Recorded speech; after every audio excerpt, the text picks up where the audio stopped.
Get ready for hot takes and insight from local industry experts in real estate, business, and lifestyle. He used to play ball with the Padres. He played hockey for the Lobos. Now they're crushing it in the real estate game. Together, they'll showcase the best of the Duke City. This is All About YouABQ.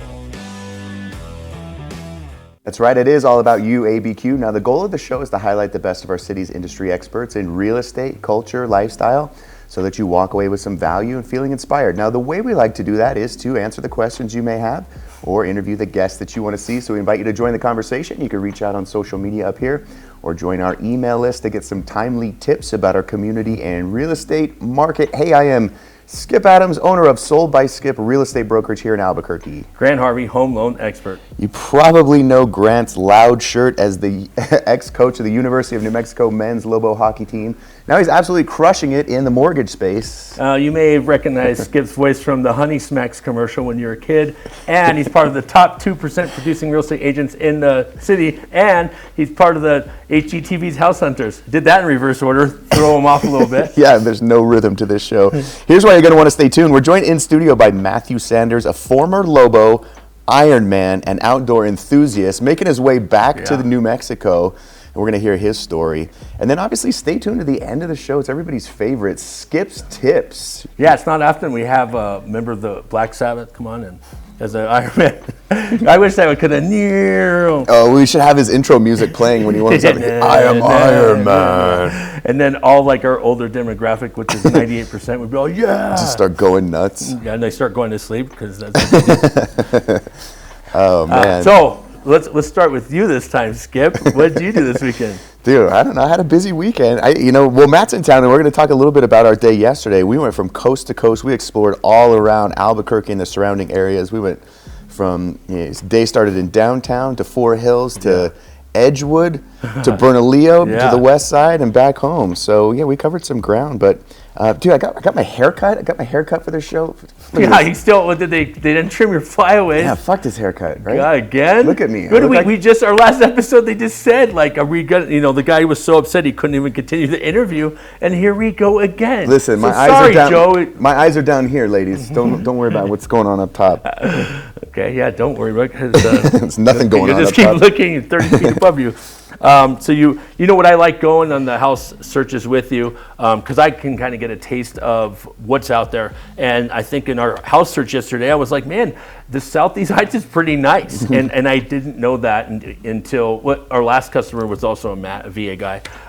And we did, I found out like these neighborhoods are kept up. And I think what my biggest sticking points is what the culture is of the neighborhood, and is they kept it up. And one of the neighborhoods we saw was really kept up. So that's nothing an HOA can provide. It's whether the neighbors want to partake in a voluntary. Pride of ownership, we call it in the biz. You know what? When I noticed this, watch this correlation, non-scientific, but I think the more rose bushes in the community shows some kind of like longevity. Yeah, age demographic. Yeah, but it's not an easy thing to keep roses up, and I think if a lot of houses have them in succession, it's a sign of your watering skills. I would say too that rose bushes are phased out. I don't think that anybody is going through buys a new house for landscaping, goes, what we need is a bunch of thorny rose bushes. Yeah, no, they give you those cheap plants that die about 13 seconds after you sign the paperwork in the new subdivision. Everything is just high desert grass now. It's just like, trust me, it's not a weed. This is native grass. And the bark that looks good for like also 13 seconds, where it's like nice and like vibrant and brown, and then as soon as you turn the corner, it's all. The sun just cooks it into oblivion. Yeah. But you sound like you found some prospects about what to get. We'll see. Stay tuned next week. We'll let you know if we had any offers accepted, and stay tuned for the cover some good ground. And we'll also kind of talk about Skip's day. He, because he's on the news so much because he thinks he's so famous, he started his day at 4 a.m. and and then continued on and on. And so your energy level's high. When I met Skip, not early on in our life, but yesterday, I think I had gotten up at 7:30, which I'm really proud of myself nowadays, and he had already. In fact, Mark, roll that clip. Here's a quick market update on what's going on in our housing market. Roll that clip when I get out of bed. Why are these cameras in here? Why has he still never done his hair? No, it's actually a different clip. This would be a different different article, but we can fuck around and jump to this if you want. All right. Just a fly-by-night operation. Mark, you have one job to do. I sent you a reel, Mark. Maybe that was too boring. Yeah, you know what? Fuck the market update. Let's go into something else. We could talk about that at Skip's tip. Let's put the next picture up. Mark finds and let's talk about that. Yeah. Let's do it like a lightning round. Let's just play what is Mark going to play next. Solve this verse, Waldo. Okay. Okay, so let's talk about my weekend and my week. So in typical Grant fashion, I went to get a new passport because I'm going to officiate a wedding in a little bit. And one of my friends that Skip and I both know from our Hollywood days, take that from what you will, I'm going to be officiating the wedding in Cabo San Lucas. I didn't have my passport. You can go to El Paso and they'll make you one on the spot. They also make you take a picture on the spot. But what happened when I went down there to get my new passport? Didn't bring my ID and found that out 4 hours in the trip, turned around and came back again on Monday. So, are you kidding me? No, what do you mean? Are you kidding me? Are you a toddler? You know that's how I work. Every time we used to go to like music festivals, I would hand all my valuables and give it to them and go, this is your problem now. So no, is it surprising? No, nothing's changed. I cannot believe you drove all the way down there without an ID. You can believe it because we've done it several times. Yeah, I know, I can't believe it. The valet ticket, he goes, I don't know, I don't even know what kind of car we can't talk about that. I left the valet ticket on the seat because they're supposed to be there, and I said this becomes their problem. I put the keys on there, no valet thing. Came back a couple days later, they go, oh, you're the one that left the car there. All of a sudden, they can't find the car for 4 hours. I had got a peanut allergy that trip in Vegas. My lips swelled up. I had actually cut my eye open on a previous fall, and I told the guy, look, man, I'm not doing okay. Can you please help me out? Then he did. But yeah, it was a bad weekend. Yeah. Okay. So was this one. So I went to El Paso again, and then they made me take a screenshot or a picture that said, "If you're going to be a serial killer, do your best." And I accomplished that. So that's on. That was the picture we were looking at, huh? Yeah. That's my new. Mark, cue that up. Mark, again. cue up that picture. Ladies, try to stay out of the studio. Yeah, all right, Mark is overdosed backstage again. Hope he wakes up for segment 2. Amateur so that's hour. what I did. That's what I did this weekend. That's good. That's good. Well, you know, I got my passport though, and I'm headed to Cabo San Lucas. Will I keep the passport? You decide. Yeah, leave a comment below. But no, Albuquerque's climbing. Albuquerque's back in the news always, and we always try and make fun of it today. But when I was parking today, I noticed the mounted police drive by on their horses today, and they were just clapping along. Like, these big ass Clydesdales, and they had the metal horseshoes. But it made me laugh. I almost pulled it out and took a video. Wouldn't matter if I did. Mark would have lost it.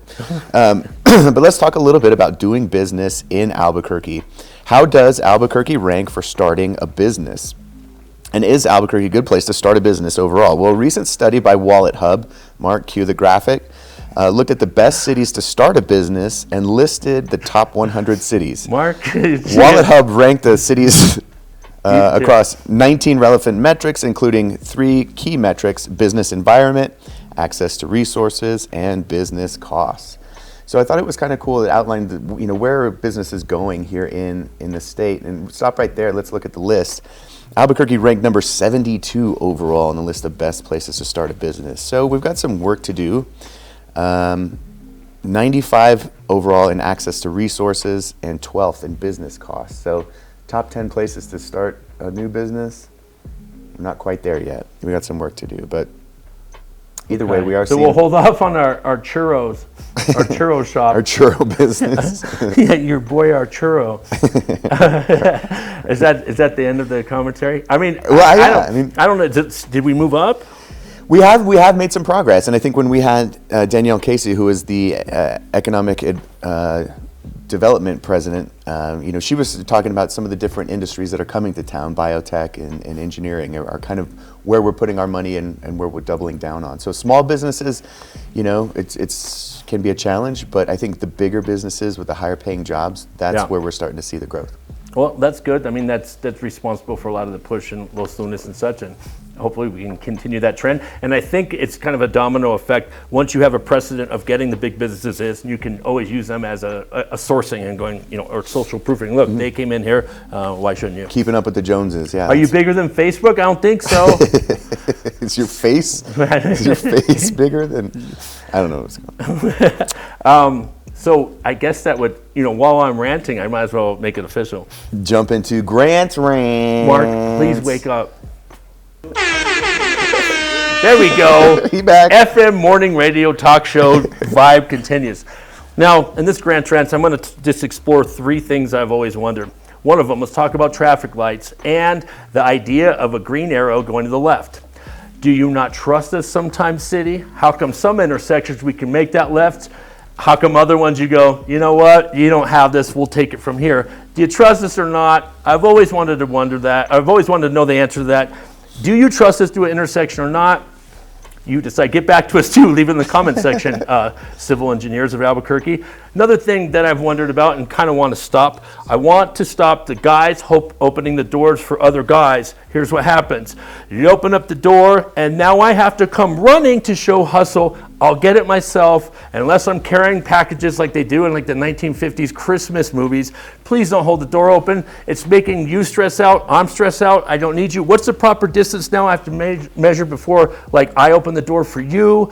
And like, did you consider me rude? Now I think about, does this guy consider me rude? Never met him before. And then sometimes older guys will make comments like, hey, chop, chop. And I'm like, no, you know what? Go in that door. I'm not running for you. This was supposed to be mannerly, and now I'm having to hustle. Don't like let's get rid of that formality. Last one. When I read, and this is a very dramatic girl thing, so now I'm going to roast girls a little bit. They start off with words can't describe, and then what happens? More words come out. I thought you just said words can't describe. How did we get more words? You should act it out, like write a hieroglyphic or do something like to show us that what words couldn't convey. I would like that to stop too. Or if you say words can't describe, you're a liar right after that. That's my Grant rant. How'd you like that? You know what is funny? It's so awkward when another man holds a door for me. Is that just my insecurity? But I'm like, dude, I got this. Don't worry about it. And then the thing is, and then when I have to run and get the other one, because in Dillard's they have that dual door set up. So now I've got to run and say, no, we're you. And it's like, man, I don't know you, and I think you're probably pretty polite. Let's just... Yeah, we're good. Yeah. Do I have to date you now? It's not faster. I had to date this guy for 2 years because he held the door for me. I had to give him my number. I did date a woman who would stand in front of the door like my Pomeranians do and not go in it until I opened it. Yeah. And so then, like, I guess that's the way I broke up with her is I didn't open up the door. I went through the other one and then walked off. And then she disappeared. She's still there to this day. And that's where we got that statue outside Macy's.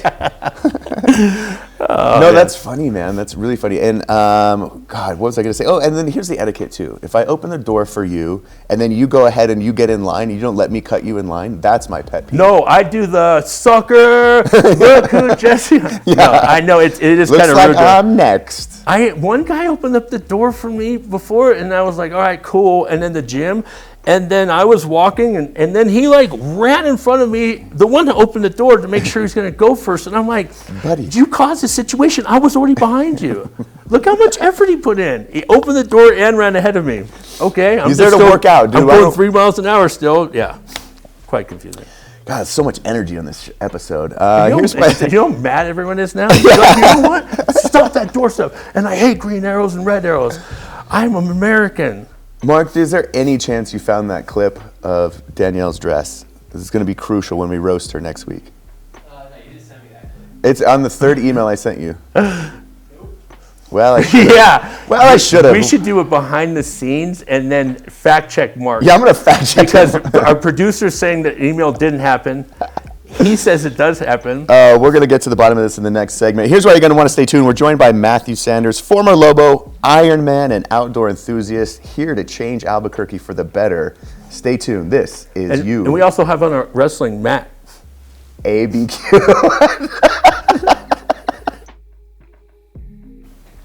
Hey, welcome back to YouABQ. I'm Skip Adams, owner of Sold by Skip Real Estate Brokerage here in Albuquerque. Grant Harvey, home loan expert. We're joined in this segment by Matthew Sanders, all the way from Miami, Florida. He's a former Lobo, current Ironman, and outdoor enthusiast. Matt, welcome to the show, buddy. Hey, thanks for having me. So we were talking about it a little bit in the first segment, but you and I had a long day yesterday home shopping.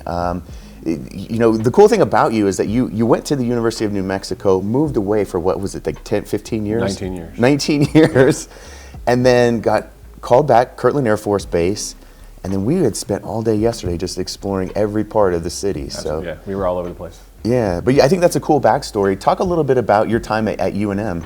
So I moved out to Albuquerque in 2003 to start grad school at UNM. I lived on the west side in an apartment at Coors and Montano, still there. I drove past it yesterday. Long story short, I realized grad school in psychology was not for me, so I had to figure out what am I going to do now. Ended up applying to be an officer in the Air Force. 19 years later, it's still what I'm doing. That's fantastic. So we see a lot of times people moving to Albuquerque that have lived in different cities. But you were interested in the fact that you got to spend some time here, move to other cities.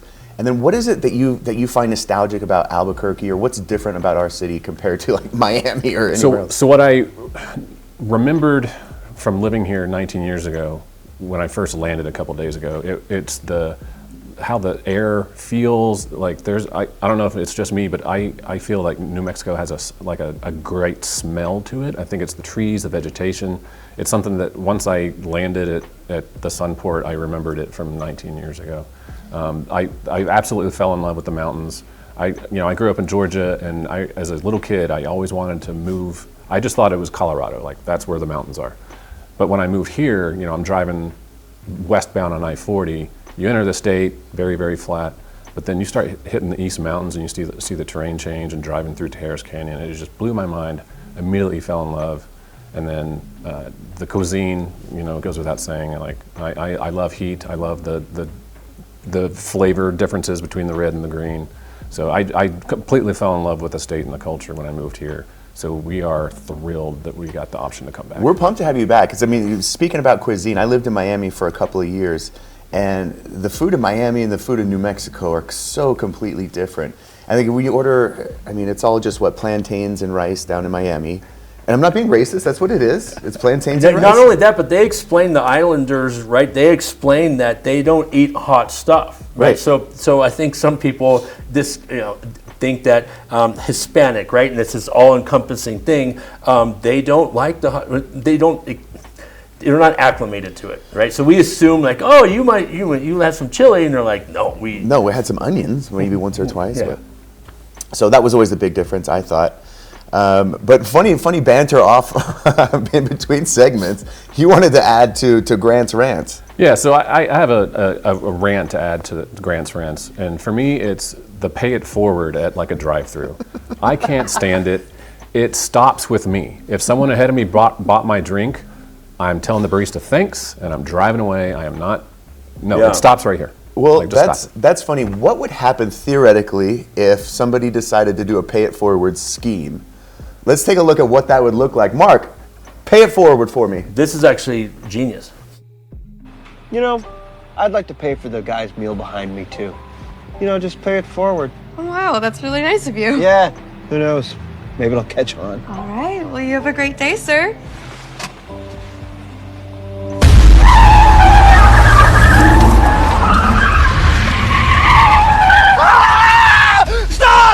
Stop! Please let me go! Please let me go first! I'm doing something! Hi, can I take your order? 55 burgers, 55 fries, 55 tacos, 55 pies, 55 cokes, 100 tater tots, 100 pizzas, 100 tenders, 100 meatballs, 100 coffees, 55 wings, 55 shakes, 55 pancakes, 55 pasta, 55 peppers, and 155 taters. Okay, that'll be $680. Okay.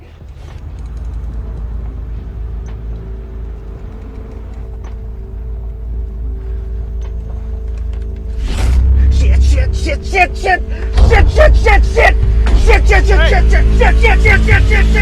Hey! Hey, come on, what the hell's going on up there? Not paying it. You have to! The guy did it for you! You're the guy. Oh, just do it, you're rich! What? Hey, what the hell's going on up there? This guy's trying to start a pay it forward chain. 55 burgers. 55 Ah, fries, shit! 55 Look what you did, you rich little fuck!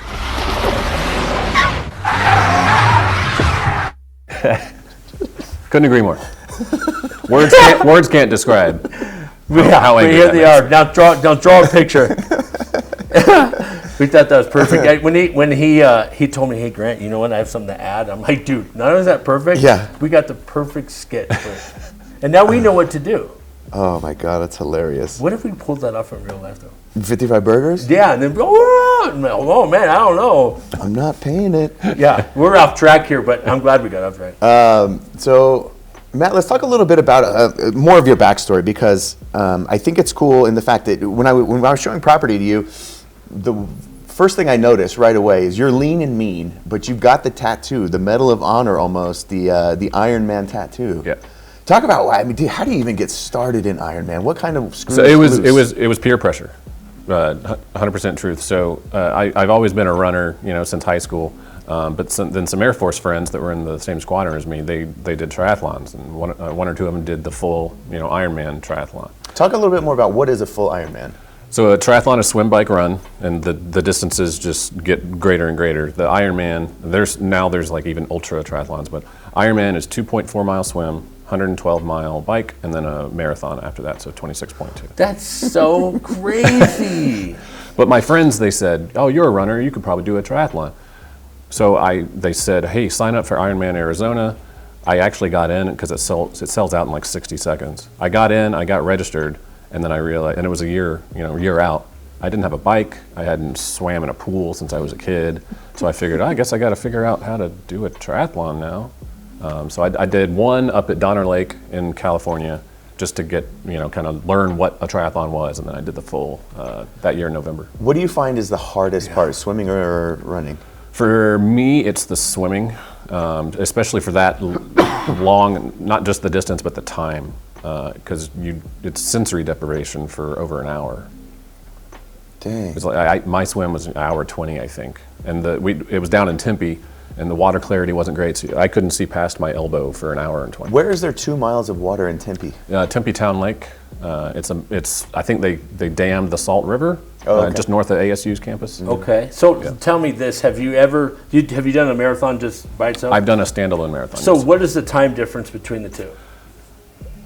Surprisingly, I only added about 50 minutes to my marathon time. That's nuts. I thought you were going to say maybe a couple weeks. That just shows that just shows I didn't train very well for the standalone standalone marathon. So do you think, does it change your sentiment, your psyche about could you go do a marathon if I was like, dude, I got $200,000 for you, can you go run that thing? I would finish. Okay. Yeah. It wouldn't be a great time, but that's impressive to me. Yeah. I don't think I probably couldn't, just given my training status now, I probably couldn't run the whole time. I'd probably have to do some walk around. Okay. And as long as there's nutrition and water along the course. In every guy fashion, you ever do those little things like, I've got to make it to the tree before that car does and stuff. Yeah. So this one, in my head, I would go, could I save my family? And then I would go, we had some good times. I'm sorry you had to die. It was nice meeting you. Yeah. So that, as much as I love them, there's some, physical incapabilities, and I think that running for someone might be very startling, like myself, but the adjustments, healthy or not, right? Because running has a finite time in your life to perform like that, right? Do you have any of those injuries? So it is very high impact. A lot of people have knee injuries if they run for decades. Luckily, knock on wood, I haven't gotten to that point yet. Yeah. But then if I do, I'll probably just take up more cycling or more swimming. Do you get the same kind of? Is there a runner high? The same kind of highs from the other? I do know what it feels like. Yeah. For me, it's a certain distance that the endorphins start to flow. It's normally for me it's 5 miles ish. Yeah. But okay. Do you get that from swimming? No. Okay. I don't get it from rollerblading. I hate swimming. So. Yeah. Yeah. Your hair does. Well, there was actually a funny meme I saw. After I did a run down in Miami last week, it was I don't know if it's runner's high or heat stroke. Oh yeah. Yeah. Well, it gets a little hot and sticky down in Miami. Yeah. One of the things that we were talking about and what Albuquerque is known for is our elevation. And so we get athletes from all over the world that come to train here, whether it's riding bikes up Tramway or training for marathons. You got off the plane and immediately went for a run. Talk about the difference between sea level and altitude. Yeah, so our house in Miami, it's about 20 feet above sea level. So the afternoon after I landed on Monday, I went for a run from my hotel down to the Rio Grande and back. And my watch was showing just under 5,000 feet elevation. Okay. And you obviously just immediately felt it once I started running. Higher, beats per minute on my heart rate for the given pace that I was going, compared to, the same level of exertion if I was down in Miami. But even chapped lips, could you feel? Because we're in direct sunlight at elevation. Yeah. Oh yeah, I had to go get Carmex at the gas station. That's one of the first things I actually hear from people is they talk about the chapped lips. That seems to be like the number one, right away. Do you bring water when you go on these runs? I don't. Not for that. Not for. Did you find yourself like more? Oh, I chugged my Yeti when I got back to the hotel. Okay. Here's a fun fact about myself. I don't get chapped lips. Period. That's it. Yeah, you're keeping them wet. Yeah. Ladies. Okay, well, let's talk a little bit more. Now, besides running outside, biking, and swimming, you are an overland enthusiast. Yes. And so, what the heck is an overland enthusiast? Because you started talking to me about it yesterday. Like I knew what the heck it was, and then you pulled. But hold on, and then you pulled out. You're big on Instagram, big on YouTube, and so it's pretty sweet, man. Talk about it. Yeah, so I really got into it. It's kind of the colloquial, term du jour, overlanding. It's basically fancy car camping. It's really big out west because there's a lot of public federal land, a lot of BLM land. When I live in Vegas, Nevada is about 60% federal land. Talk about what we're looking at on screen. Yeah, so that's my my little YouTube channel there. I went on a big camping trip with two of my friends. We camped in the Eastern Sierras in California, and they have a really big YouTube following. And I got to see the behind the scenes of them making a YouTube video, and I thought, that's why these two connected because they're both pundits. And I thought, that looks pretty fun. I could probably do that. Yeah. And once I decided to start doing that, I got orders to South Florida where it's just flat and. Oh man, I'm bummed out for you. The terrain isn't quite. Yeah. But yeah, I didn't do much outdoor like camping when I lived here, and big regret. I grew up camping, skiing, hiking, and didn't really explore the state as much as I am now. I did go skiing up Santa Fe in Taos. And so tell us about the truck we're looking at. Yeah, so that's I started out with a Jeep Unlimited Rubicon, and then me and my wife, we had our second child and just realized the Jeep was just too small for our family. So I wanted to get a truck that had generally the same off-road capabilities as the Rubicon, so all the bells and whistles for off-roading. This is my Ram Power Wagon, so put the bed rack on it with the rooftop tent. If you're on federal land, if you can drive there and there isn't a sign that says no camping, you can camp there. And it's free. It's first come, first serve. Yeah, it's great. That's cool. But you have to be self-sufficient. The reason why you and Skip thought you connected is you had an unlimited. Skip has a limited, and which means it's limited to running only sometimes. And there's a running joke on this TV show that my Jeep sucks. It does suck. It made it all around the city yesterday. And so they say only you can prevent forest fires, and so that's why Skip doesn't camp, because the car, intermittently lights on fire. So he's the best mechanism to reduce forest fires. You guys all owe me. Thank you, Smokey the Bear. And this Jeep limited to just No, the but shop. Speaking of covering some ground yesterday, you got to see every piece of the city since you've landed here. Now, we have to make the most of your time while you're in town because you're on a schedule to buy a property before you got to start work at Kirtland Air Force Base. Yep. And it's not uncommon, and some people will come in and take a few days to kind of get acclimated, maybe rent for a little while, but we had a mission, and we went on a mission yesterday. Talk about some of the neighborhoods that we saw. I mean, we went all the way to the East Mountains. How many houses did you see? It was over 10, and I think it was either 12 or 15. It was closer to 19. And we started at 10, we were done at 4, so it was jammed. Yeah. Right, so I lived in the northwest side of town, so I was familiar with that part of town and downtown, or campus. That was pretty much it. You go up to the Northeast Heights a little bit. But yesterday, I had never been to the southeast side of town, so just east of base. And just like you were saying, it's really nice around here, and it's blink and you're on base. It's a 10-minute commute maybe. We then jumped over the mountains, went out to Edgewood, and then went all the way from Edgewood to Bernalillo. Talk about the difference between Bernalillo and Edgewood. Just in landscape, altitude, climate, everything. Well, the wind was kicking in Edgewood. I think it's about 1,200 feet higher in elevation than the valley. But it was gorgeous, absolutely gorgeous. What people like about Edgewood is just the rolling hills, you get the pinon trees, privacy, right? That property we looked at was on a couple of acres. 2 acres, yeah. And, had some open space, place for a chicken coop. Yeah, or donkeys. Yeah, the donkeys. You got to get donkeys. Yeah, you have to. You have to. It's kind of a law. Yeah. And Bernalillo, and not just Bernalillo, but it's crazy. Almost 20 years to see what has happened and what has grown in Albuquerque. I was driving the other day, and I was like, is there a Topgolf here? What? Yeah, we got electricity and everything. Yeah, that's great. Cell service. And then the REI, I went to REI today. This is awesome. Like, Albuquerque grew up. There's tons of things here. Yeah. Like, I think you could throw a rock and hit a brewery. Yeah. Right? They're just everywhere. Fortunately and unfortunately. Some of them are really well done. What I like to do is really kind of chart guess in terms of how long they've been gone.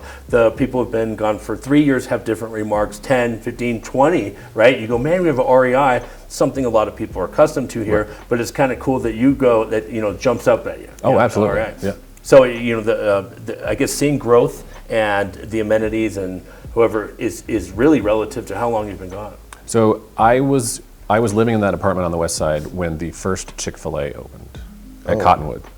Oh, it was that's an right. event. It was an event. Like, the cops was just were in the food directing. court, I right? feel like it just No, it was kind a of standalone. barely opened up too, in a way that, like, I don't know why I feel I registered like that. I And feel like Chick-fil-A- growing up in Atlanta, where Chick-fil-A is from, that was big. But the cops were directing traffic because it was just it was like the city shut down to go that's to That Albuquerque. is. They did the same thing at P.F. Chang's, right? P.F. Chang's first came, and now the place is like going to go out of business or something. There's no one there. But like, we always get stuff so much later. People do remark like, "Oh, we've always had that. Who cares?" But then Albuquerque just stops like it. Yeah, case in point, we're getting In-N-Out Burger eventually. And can you imagine that? You've never had something before, and then you got to just wait for it. How do you, what? I don't understand that. If you went, yeah, you know what, I would really like, I've never, we used to have oxygen back on Earth, and you go, okay, I'll wait in line because oxygen felt really good. These people haven't had this before, and they're dedicating like nights to their life on it. You mentioned, In-N-Out. Like, I love In-N-Out. I love it. Sure.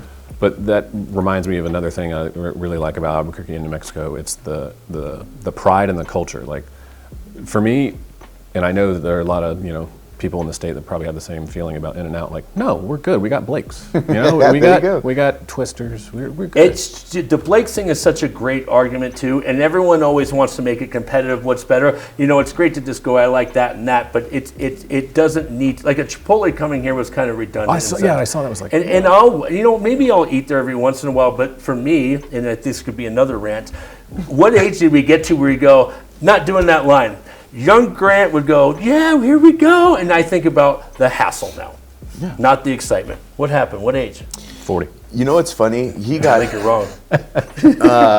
What? Tell me. You got to tell Grant the burrito story. You got roasted by the drive-thru guy. So my favorite breakfast burrito place wasn't open when I landed on Monday. So I knew Golden Pride is a great go-to. It's Nice tried and greasy. true. Yeah. So plugged it into Google Maps, closest one to the airport, at least, the one that popped up was the one near UNM. Mm-hmm. So I followed Google till I turned into the parking lot right where it told me to turn in. I'm sitting behind the car. Eventually I realized there's another line of cars coming from the right, and it looks like there's a third line past that. Eventually a car lets me merge. I get in line and I pull up to the pay here little booth. And the guy looks at me and says, all right, you had the number one with the water? And I was like, no, I haven't ordered yet. And he's, all right, and he takes my order, and he says, I'm going to have to tell the kitchen. He gets on his little radio, and he's like, we got a jumper. Order 700 pay it jumper. forward. I was like, okay, so I get to the window. Again, there's confusion about what I ordered. I tell the guy, no, I had the number 9. And he gives me my bag with my burrito inside, and on the receipt, He says jumper. jumper. Line jumper. I love it. So Golden Pride, man. I love how savage that was. There's a certain amount of restaurants that are in every city where there's no advertising. It's just how it goes. It defies economics and marketing and capitalism to where they go, we know what we have, and we can be mean to you. Yeah. And you're going to come back because, this is what people that are addicts do. Are crack. And there's nothing wrong with that. I love the frontier restaurants. Same thing, right? They're like in and out, like, let's go. I think that the place that reminds me of that is Pat's in Philadelphia. where they're mean to you, and you go, okay, I'm really sorry, and like, and give me your money. Okay, sorry, I'll get it out faster. There's certain businesses that have it like that, and I kind of think that's great. Fixtures of every city has things. Yeah, it's like no soup for you. Yeah, it was a nice welcome back to Albuquerque, line jumper. Lucky you didn't get stabbed or shot. Matt Sanders, thank you so much for joining us on the show, man. Welcome back to Albuquerque. And stay tuned to figure out if your offer was accepted. I didn't know after the show. Or we'll jump ship. We have one jumper. So stay tuned to the next segment. We're going to jump into Skip's Tips. It's YouABQ. Blast off. Segment 3, what's it going to be? Thank you, Matt Sanders, for coming on the show and adding to Grant's Rants. Right now, we have the marriage saving Skip's Tips. If you're in a position where you're wrong, just apologize. Segment 1, I shit all over our station manager, Mark, our producer, Mark. Look, I didn't send you the clip. I was trying to talk about our housing market, and I thought you had the clip, and you didn't. Good news is you have it now. And this clip is relevant because one of our future guests is really going to enjoy this. Mark, cue it up. Here to help us weigh the pros and cons and make the right decision for your family is Skip Adams, Sold by Skip. Thanks for coming on. Let's start with how the local market is right now. It's fantastic. We're actually on an upward trajectory when it comes to home values. So what does that mean for sellers? Your equity is safe. And what does it mean for buyers? Good time to buy. It's always better to buy on the way up than on the way down. Interest rates, though, they're still high. Well, they are high. We were hoping they were going to drop back down. I mean, there are some good benefits for buying in this type of environment if you are a buyer. There's less competition. Home prices are more stable right now, and sellers are willing to make incentives or offer incentives to buyers. Typically, you'll save more money if you can buy down the interest rate versus reducing the purchase price. So if you can buy your interest rate down by half a point or maybe even a full point, that's going to save you $300 to $500 a month. Buying a home is still a good investment. Well, it's always going to be a good investment, right? Though I think our housing market is very strong. I think it's a great time to get in the market. Oh, dude, do you, bro? Skip's Tips. Anything that saves us time, makes us more money, allows us to have more fun in real estate or real life. You just got the keys to your house and boom, everything's broken. Good thing you had a home warranty. A home warranty will protect your home and the systems against failure within the first year you own the property.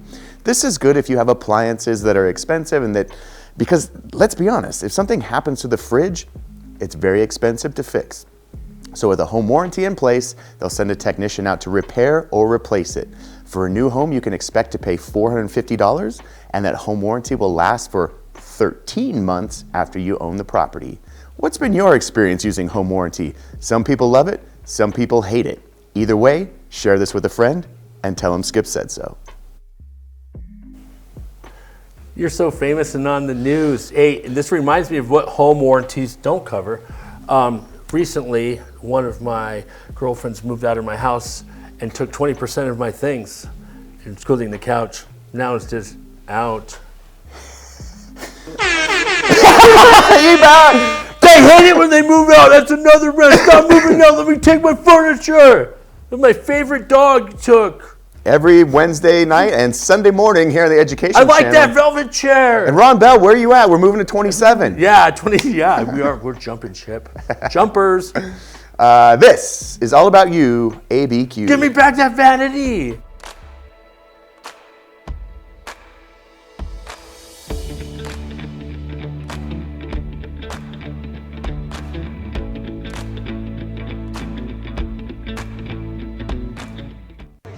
You're watching YouABQ.